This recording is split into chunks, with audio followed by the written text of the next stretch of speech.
Dr. Pizzorno has shown that as the toxins in our environment have gone up, so has the rate of type 2 diabetes. And the mechanism probably is uncertain exactly how they work, and some of the different toxins work in a little different mechanism than some of the others. But the truth is, when we put on weight, most of us don't like that. We think the weight is our enemy, but actually the weight, the fat, extra fat, is keeping the toxins from our vital organs. Hello, everyone. Welcome to the Myers Detox Podcast. I'm Dr. Wendy Myers, and today we have a really good show on type 2 diabetes and how toxins are the number one cause of diabetes. It's not just the carbohydrates that people are eating. There's a lot more to it. It's not just genetics. There's a lot more to it. So we talk about some of the problems with the current medical paradigm and treatment approach to diabetes. Insulin is necessary for many people, but it can actually make people sicker and fatter and in need of more and more and more insulin to control their blood sugar.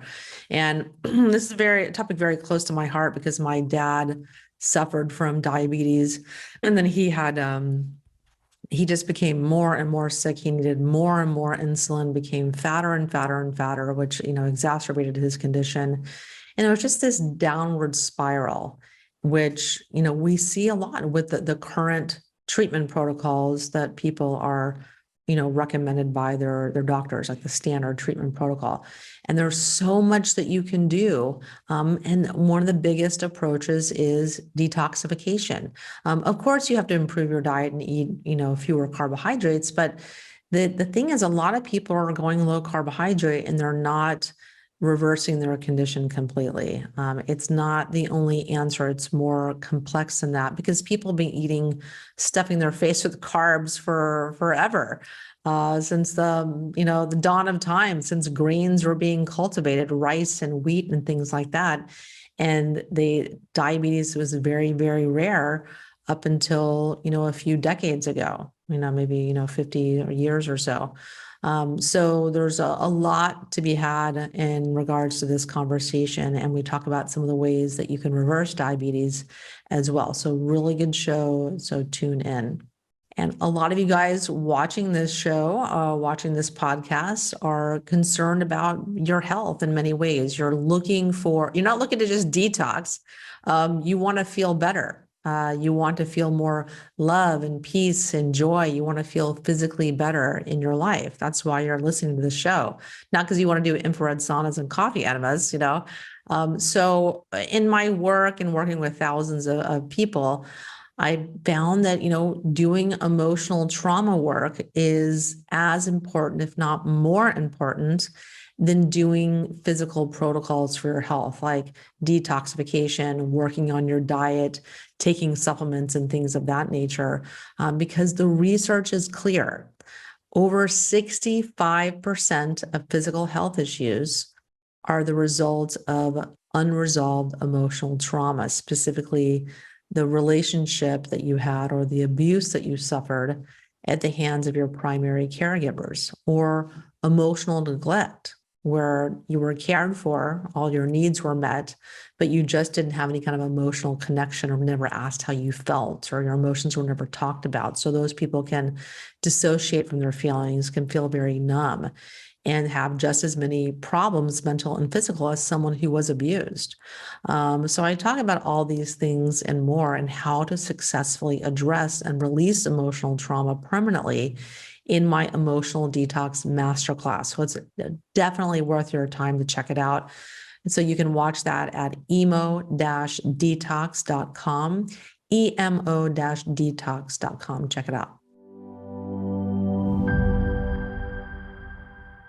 This podcast is brought to you by Danette May and Mindful Health LLC, featuring Danette May's top superfood product from her Earth Eco Foods line called Cacao Bliss. I love Cacao Bliss. It's so delicious. And so nothing feels better than being able to enjoy a rich, smooth, creamy chocolate and knowing that you're doing something good for your body. So they start with 100% organic cacao beans. They're naturally kissed by the sun, maintaining its miraculous health benefits. And then they blend it with turmeric, MCT oil, coconut, Himalayan sea salt, cinnamon, and black pepper for the perfect blend to make you feel the best that you ever have. And the result is that you fall in love with a truly decadent, healthy, guilt-free chocolate, removing your cravings, facilitating weight loss, boosting your energy, and reducing your inflammation with one simple drink. So not only that, but it's friendly to paleo, it's gluten-free, it's keto, and it's also friendly to vegan and vegetarian diets. And for the last 8 years, they have been a leader in the superfoods market and are proud to have served millions of customers worldwide. So you can try some Cacao Bliss and get 15% off by using the code DETOX. Go to link shop.earthecofoods.com/MDetox. And you can learn more at Instagram at the Danette May and at Earth Eco Foods. So our guest today, Dr. Carolyn Helser, is a naturopathic physician licensed in the state of Arizona. And after raising her family of 10 children and sending her youngest off to college, Dr. Helser decided it was time to get her education. So with a high school diploma, she started her goal of becoming a doctor. And after 10 years, she graduated from the Southwest College of Naturopathic Medicine. And because of watching the effects of insulin resistance on family and friends, she has studied and designed a program proven to reverse diabetes. Dr. Helser is pleased with the opportunity to serve with this degree and that she's been blessed with, and she will feel blessed to help you achieve your health goals as well. And with Dr. Helser's program, you can reverse type 2 diabetes and feel better and look younger than ever. And so you can read about Dr. Helser and her book at ndondemand.com/Dr. Helser, DRHELSER. So Dr. Helser, thanks so much for coming on the show. Thank you for having me. It's wonderful to be here. So why are you so passionate about natural health and healing? My journey to natural health started with my first 2 children when they were just youngsters. I was taking them to a pediatrician but I was sitting in his office one day, and several of the other moms were visiting, and one mom said, "Do your kids have runny noses all the time?" And there was a little bit older mom in the room, and she said, "Are you girls still giving your kids those prescription vitamins that the doctor always prescribes for his kids?" And people started recognizing what she was saying. And I thought back to my own kids. And if I'd forget to give them their vitamins for a while, I'd think, "Oh my goodness, I forgot to give them their vitamins." And so I'd start in faithfully again, and then they'd get runny noses. And I hadn't correlated it until that point in time. So that day, I stopped at the health food store on my way home. And the health food store was the only one. I lived in Spokane, Washington, and I asked for a book. Give me a recommendation for a book about how to raise my kids, how to feed my kids. And the book I got was Let's Have Healthy Children by Adele Davis. Well, that was a lot of years ago, but that was my start. And I've seen so many amazing healing by taking away the pharmaceuticals and using natural medicine. I myself have healed from ovarian cancer without the chemotherapy or the surgery. Oh, wow. So, yes, I believe in the healing power of the body. Yes, I do as well. And today we're going to talk about diabetes because that's one of the top issues, health issues that affect so many tens of millions of people, if not hundreds of millions. So what's wrong with the current medical paradigm when it comes to addressing diabetes? I believe the biggest problem is we don't address it soon enough. We wait until someone is ready to be diagnosed with full-fledged diabetes, and often not even it's not even addressed until they need to be put on insulin. And insulin causes the body to gain weight. And weight is not our friend when it comes to type 2 diabetes. The other problems I see with the medical paradigm of the day is people are not given any education. People are brought in and the doctor may say, your blood sugar is getting high. Let's watch it. Come back in a year. We'll see how you're doing. In the meantime, eat less and move more. Well, we know how well that works for most of us. Or he may put them on a drug, and then next year they probably need another drug, and pretty soon they're on insulin. And there are so many things we can do before we get to that point that we can teach them that it's a disease of lifestyle.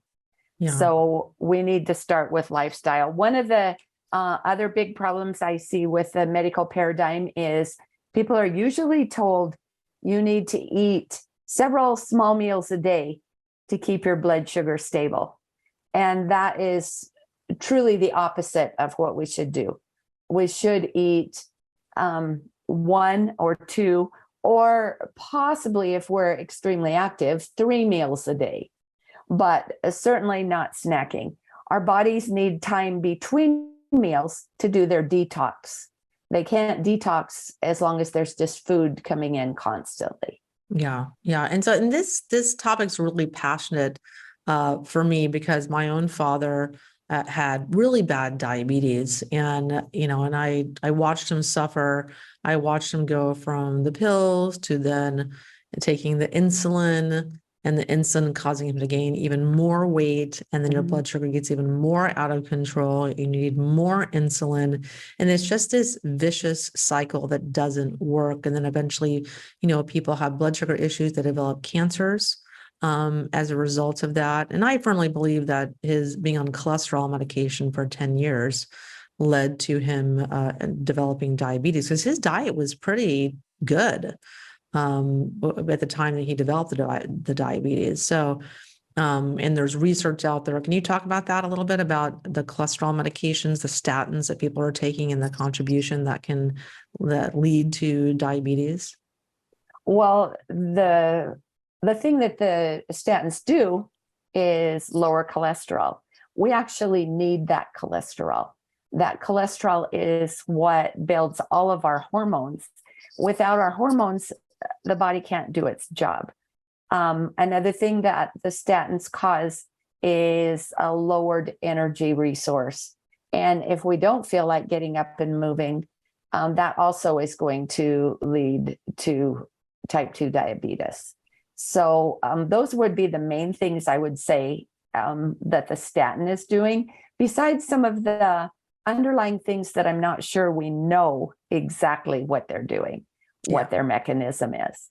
Yeah. So yes, they're certainly not, there's the new research is showing that the statins are not lowering the incidence of cardiovascular disease, which is generally the reason they're prescribed. So I think we need to look at that paradigm as well. Yeah. And I think it's, what you mentioned, that, patients aren't being told about their options, that, they probably need to manage their diabetes with the insulin, but it can be reversed as well. Maybe not in every case, but there's a lot of things that people can do that they have no idea about, that they're not being told about by their physician. Absolutely. And I would say in most cases, it can be reversed. Yeah. But people have to understand that. They have to have their doctor tell them that, because most doctors, I believe, they're still under the thinking that diabetes is a progressive disease. It does not have to be. If we change our lifestyle, we'll change the incidence of cancer rates. Yeah. Oh, I mean, diabetes, which also leads to cancer, as you already mentioned. Yeah. And as far as like reversing it, when you have diabetes and you allow it to progress uncontrolled, you damage your blood vessels, and the blood vessels in your kidneys and your eyes is very delicate blood vessels, and you damage your arteries, and and so that is not going to be reversed.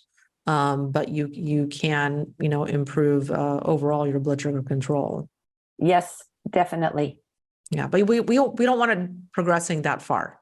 Okay. Right. And so let's talk about the causes of diabetes, but let's start with the environmental toxins. What environmental toxins are involved in type 2 diabetes? Because Dr. Joe Pizzorno, who's the founder of Bastyr University, wrote a book on toxins, and he believes that toxins are the number one primary cause of diabetes. Can you explain that? Yes, absolutely. And Dr. Pizzorno has shown that as the toxins in our environment have gone up, so has the rate of type 2 diabetes. And the mechanism probably is uncertain exactly how they work, and some of the different toxins work in a little different mechanism than some of the others. But the truth is, when we put on weight, most of us don't like that. We think the weight is our enemy, but actually the weight, the fat, extra fat, is keeping the toxins from our vital organs. And so as we put on more weight, we raise the incidence of diabetes. So that's definitely one mechanism of it. And Dr. Pizzorno, as I said, has written exactly about all the individual toxins and how they affect the diabetes in our systems. I'm kind of thinking that what people really would want to know, rather than the names of all these big chemicals that are in our environment, is where we find them and how we can avoid them, and then how we can clear them from our body. And I know you talk a lot about getting the toxins out of our bodies. And our bodies are designed to remove toxins. But at this point, so many of us are pouring in more toxins than our bodies can eliminate. So we have to avoid them where we can, and then do what we can to keep our detox pathways moving smoothly. So the things that I would like to suggest, I actually made a list here of some of the things, just so that I wouldn't miss some of these things that are so ubiquitous in our environment. First of all, water. So we all know we're supposed to drink water. And I think most of us are doing a pretty good job of drinking an adequate amount of water, because it's been so much talked about. But we need to make sure that our water's been filtered. We should, and not depend on bottled water. As we buy those plastic water bottles, especially those soft, crinkly ones that are, you drink out of and throw away, that plastic is getting into our water. Also, our showers, we should have filters on our showers. The chlorine gets into our system way faster when it's in a gaseous form. And so when we get into a hot shower, unless we have a good filter on our shower, we're just breathing in that chlorine and all the other impurities that are in the water as well. We should try our best to do organic food as much as possible. And understanding that organic food is generally more expensive than conventional, then we need to watch the Environmental Working Group and look at the Dirty Dozen. And those are the ones, they update that list each year, and they stayed pretty much the same, but we should keep track of the things that they say always to buy organic if you possibly can. Then they also have a list they call the Clean 15. And those are the things that you can go ahead and buy conventionally grown food, so that you can keep your budget under control, because I realize that's a problem in the world today. Another thing is the plasticizers. And there are so many plasticizers around that we don't even think about. Canned food, the cans that food is canned in has BPA linings a lot of times. And even now that the FDA has put some rules against using BPA, they're using other plasticizers that we just don't have the research on yet. But we still need to do our very best to avoid those. We need to buy our food as close to nature as possible and not buy it in plastic, not buy it in cans, but buy it off the produce shelf and out of the meat packaging. And then even when we buy it, a lot of times it's wrapped in plastic. So then we do our best to not get it that way. But if it comes that way, then we need to come home and put it into glass containers so that we're avoiding the plastic as much as possible. We should never heat our food in plastic. Fast food containers are extremely dangerous. So if you bring your food home, better not to eat fast food. But I know most people do occasionally. And then when you bring it home, don't stick it in the microwave in that container. Take it out of that container and put it on a regular plate or in a glass container to reheat it. One thing that people haven't thought about are the plasticizers on our store receipts. And we think, oh, well, handling it won't matter. But actually, as you know, and I'm sure most of your audience knows, anything that touches our skin gets into our system. Our skin is our biggest organ of elimination. And if we're filling it up with toxins, whether food through our store receipts or through our personal care products, our body will have a difficult time detoxing all that. We need to think about what pans we're cooking in. We should not use non-stick pans at all unless they're ceramic. The ceramic ones are safe, and at least until they get damaged, which happens to pans over time. Stainless steel pans are still considered fairly safe. However, working with people with chronic illnesses and testing for heavy metals, we've sometimes found nickel that apparently is coming from stainless steel, whether it's our water bottles we're drinking out of or the pans we're cooking in. And then who stops to think about their dental floss? But they're often coated with toxic materials. So those are just a few of the things that we really need to think about as we're going through our day-to-day lives. Yeah, there's a lot to think about. There's a lot to reassess, unfortunately. Mm-hmm. That's what I have so many free resources on my site on myersdetox.com to help you guys with that. So there's articles on all the very detailed articles on all of these topics that you just mentioned. Yes, and I would just like to reiterate, your website is a wealth of information, and that's a great thing. It's a great service you're providing to the world. So I hope everyone will read the articles and take them to heart. Yes, thank you. Yeah, it's been just a pleasure, taking all this, because this is my passion, because I just wanted to detox my own life and been doing all this research, like what pans do I buy and what water filter do I get? And so I've just taken all this research, and published it for all you guys to enjoy. So let's talk about so we talked about environmental toxins as causes of diabetes. What are some of the other main causes of type 2 diabetes? Well, it's mostly the food we're eating. Lots of carbs and very little nutrition. So we need to cut back on the carbs and increase the nutrition. And there again, that comes by eating real food. And anyone who has blood sugar out of balance needs to really limit the number of carbs they're eating. Now, if they want to eat a sweet potato most people can eat that kind of a carb.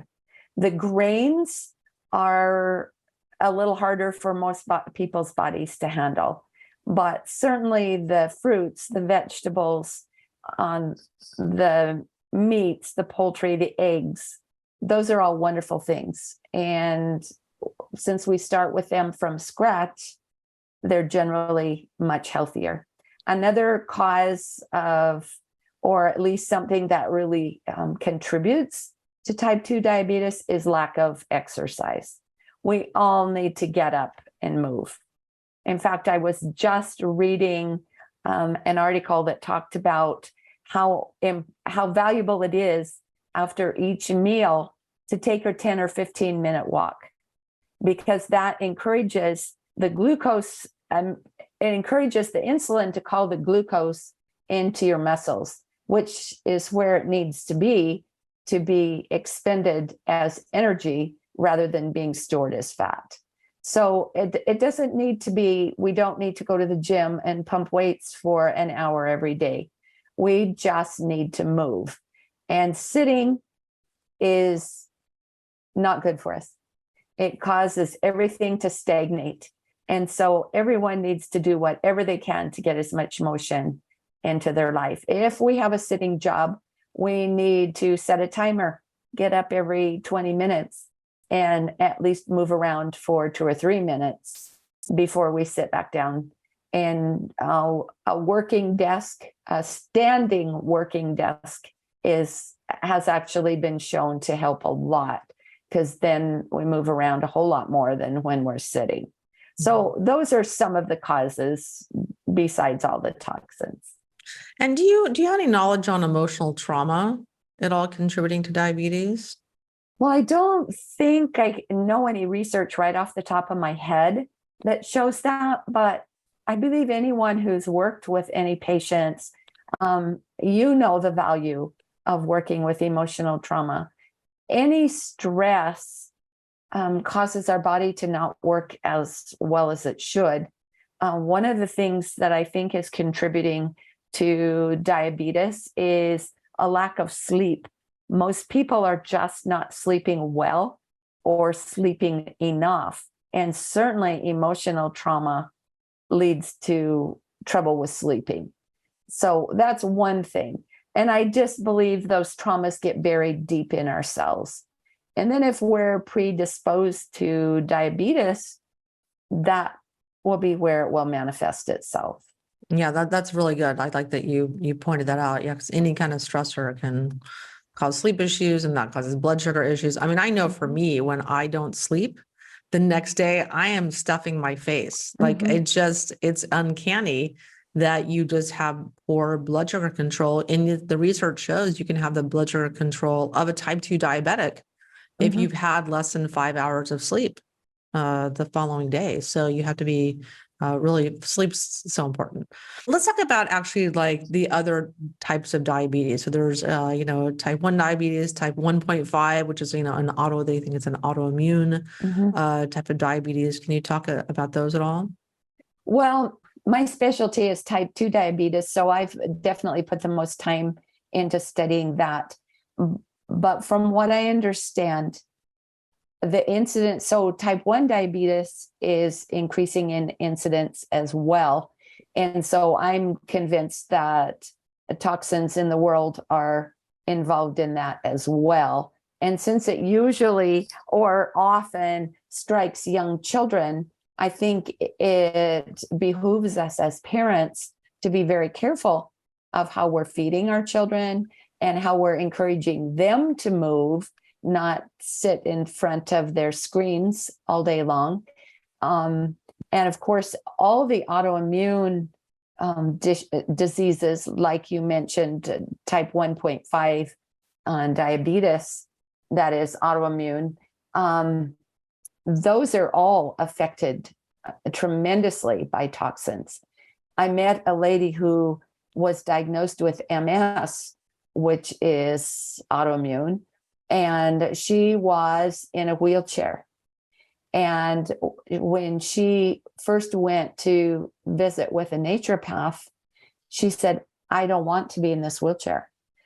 Well, okay. So the naturopath, the first thing she did was put her on a detox protocol and check for food allergies and changed her diet. And when I met this lady, she was walking, bouncing, exercising, and feeling great. Could she still be called as being diagnosed with MS? Probably so. But these diagnoses really don't mean anything if we're living a functional life.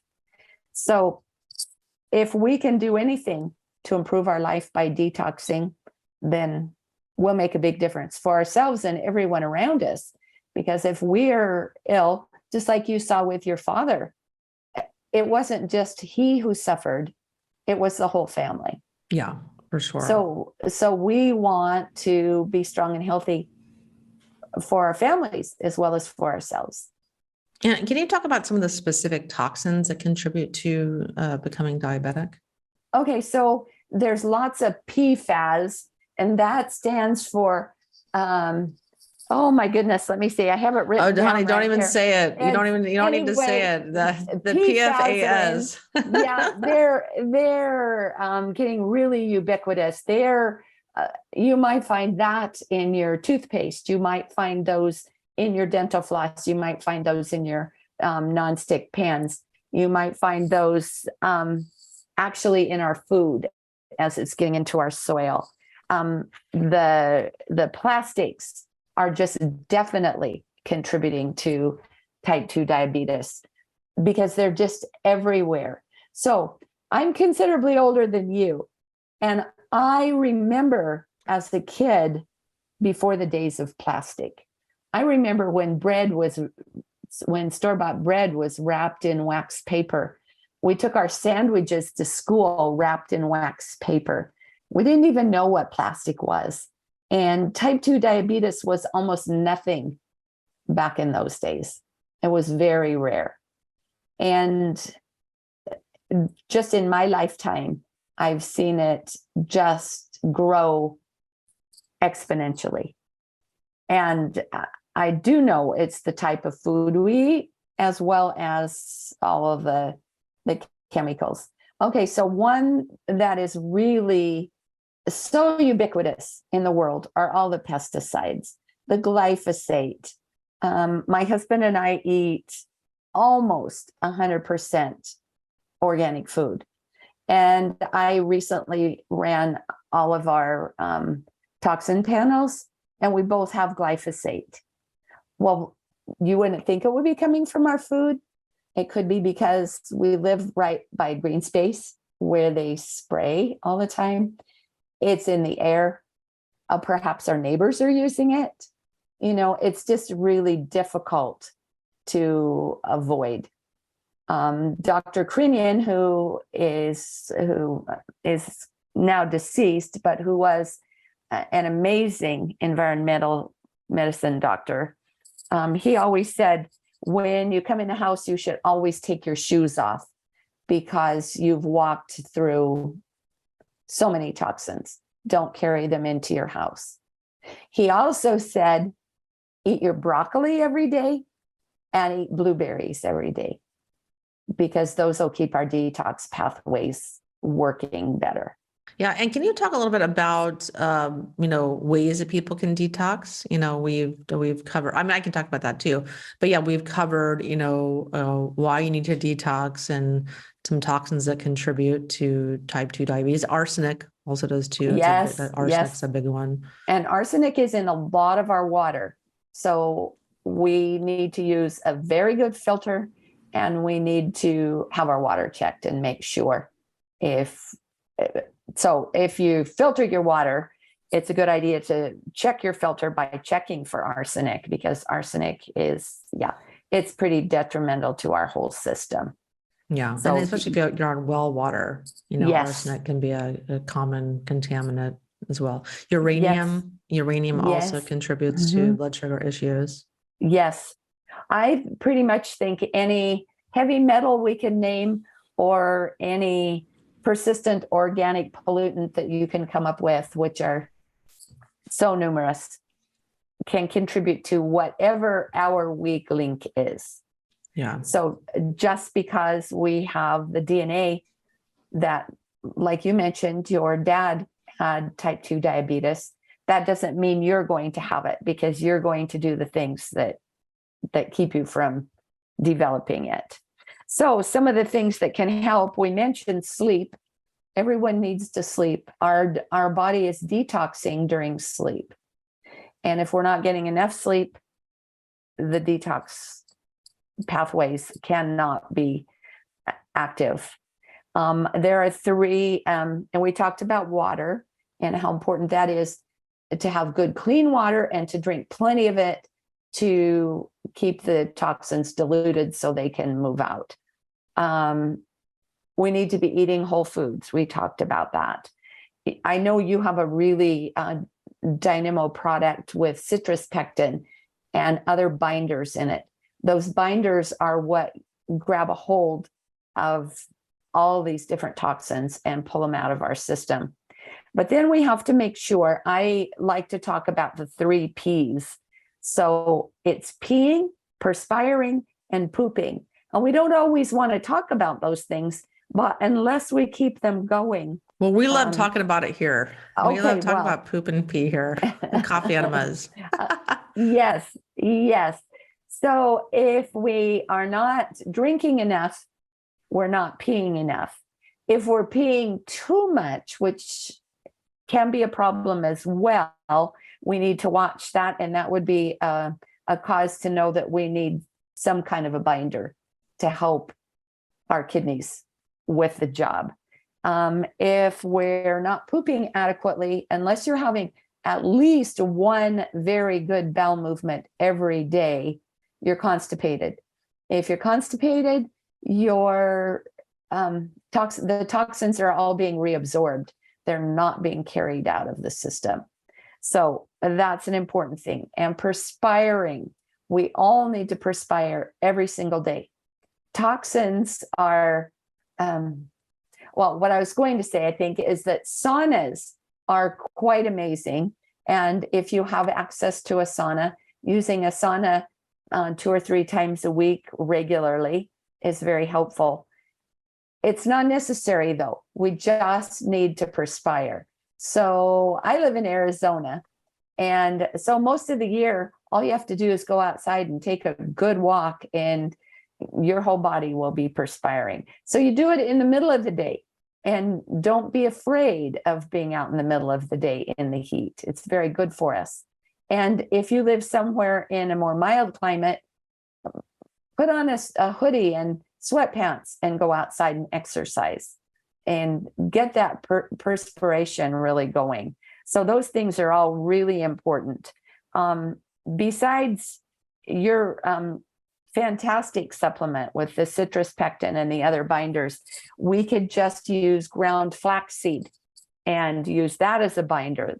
For most people, that works really well. Just make sure if you start adding something like ground flaxseed or ground chia seeds, that you add extra water as well, so that your body can utilize it appropriately. We need to make sure we're getting healthy fats, because especially because toxins are stored in our body fats. If we don't put in some healthy fats to dilute those toxins, they also won't have a way of being carried out. So I think those are good things to think about. So we need water to dilute the water-soluble toxins. We need fats to dilute the fat-soluble toxins. Everyone should be taking some NAC every day. NAC stands for N-acetyl cysteine, which is an amino acid. It is a precursor to glutathione, which is our main detoxifier in our body. And if we take NAC at night, especially since that's our detox time, that will help a lot. Some of the other things we can do are lots of the spices, rosemary, oregano, I have a nice little herb garden and just try to use all those things in food all the time. Thyme is an amazing detoxifier.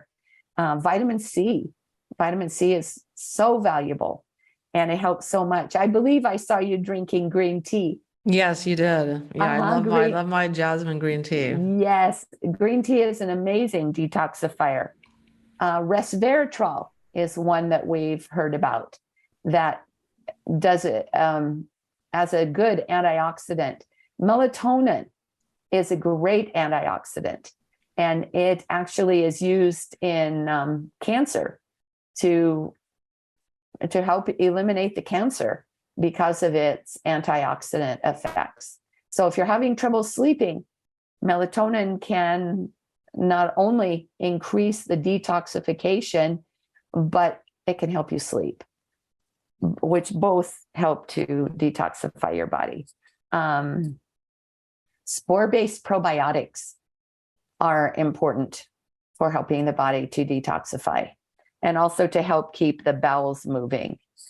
The one thing my grandchildren hate to hear me say, no sugar.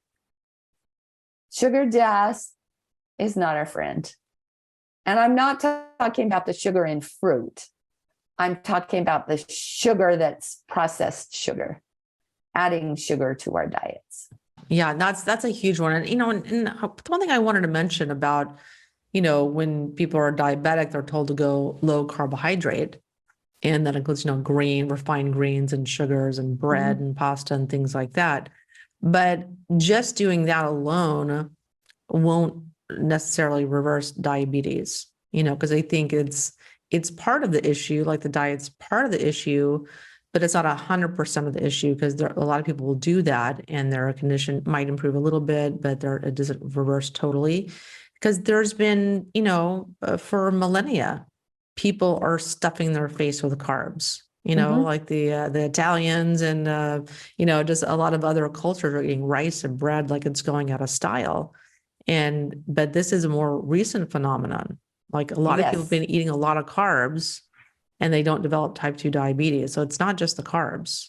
Exactly. So my grandparents lived to be a very old age. My grandfather was 97 when he died. He was working out in his hay fields when he was 92. And they probably had bread every meal. But they worked hard and they didn't deal with the toxins that we deal with today. So what you're doing, teaching people how to eliminate the toxins, that's going to be a valuable player in helping people both prevent and reverse type 2 diabetes. Yes. Well, on that note, I think we can end the show here. Because it's, there's lots of ways to detox your body. You can do all the things that you mentioned, very simple things you can do at home. You can also, expand on that when you're ready, doing, infrared saunas, ionic foot baths. I love liver detoxification, liver support, which I talk about my liver rehab program. Lots of different ways that you can approach this and do a detox, all of which is on this podcast and on myersdetox.com. So thank you so much for coming on the show. Where can we find you and learn more about your work? ndondemand.com/Dr. Helser. Okay, great. Fantastic. And so thanks so much for coming on the show, Dr. Helser. And everyone, thanks so much for tuning in to the Myers Detox podcast. I'm Dr. Wendy Myers. And like I said, you can find all my work and all these free resources on why and how to detox your body on myersdetox.com. And check out my YouTube channel also at youtube.com/Wendy Myers. Please go there and subscribe. And you can check out all my social media on Facebook and Instagram and TikTok now as well. So thanks for tuning in, and I'll talk to you guys next week.